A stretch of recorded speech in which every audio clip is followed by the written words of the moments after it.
Despite the thunder rumbling around them and the jagged bolts of lightning that illuminated the ship rocking precariously on the waves in the distance, Marcella had never felt more at peace.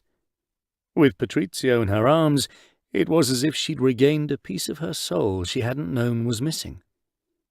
She could have swum with him all night and well into the morning, cradled in the embrace of the sea, floating up and down on the waves, her arms wrapped around him. The summer storm ended as quickly as it had begun. Already the rain was lessening, the clouds giving up their total dominance over the sky. Visibility improved, and Marcella looked behind her to the shore. Instead of taking Patricio directly to the docks, she pulled him a few 100 meters away to a stretch of isolated sandy beach. Waves thrust them forward, washing over them in foamy kisses.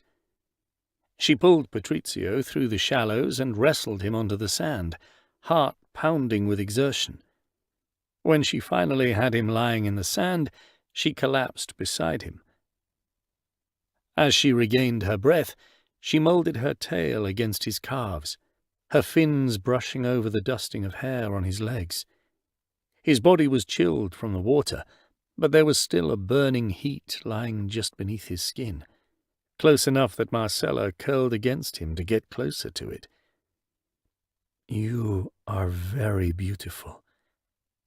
She stroked her fingers over his golden hair, made so much darker by the seawater. She swished her tail back and forth in the shallow waves as they rolled over them, lifting the angel's wings on gentle swells. As the water rushed back to the sea, it pulled his wing forward, wrapping it around her in a semi-embrace. Marcella's stomach fluttered as if a tiny school of fish had brushed past her belly, and she cuddled closer.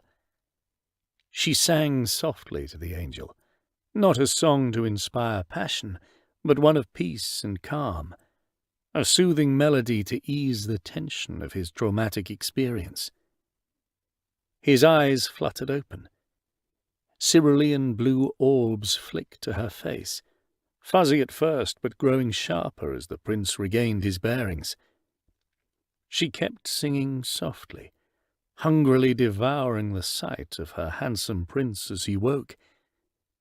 The corner of his mouth rose, a perfect slope of pale, smooth skin, and she inhaled sharply. His lips looked so soft, so inviting.